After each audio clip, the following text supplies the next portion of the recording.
依家諗下今晚喺邊度瞓覺啦，因為應該都翻唔到屋企㗎啦。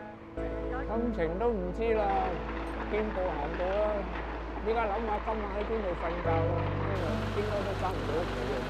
而家個心情梗係唔靚啦，睇到咁多間，即係咁多座都着火，你睇有啲直頭都係燒到入去屋嗰度咯。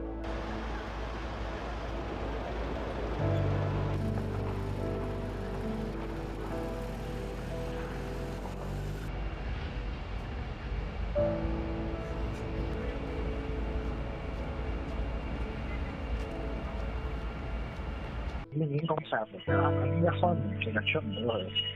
咁我樓上樓下都開始燒緊，咁臨尾即係甩煙嚟，咁消防員就用雲梯喺窗口嗰度救咗我出嚟咯。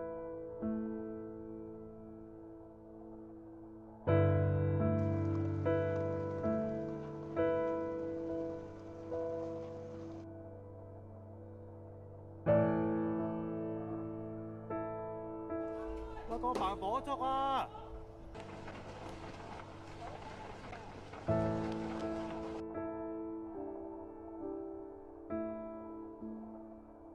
我諗我嗰層有啲單位有個老人家係走唔到，我因為門口我聽到有人喺度嗌咯，咁但係都好似救唔到咁。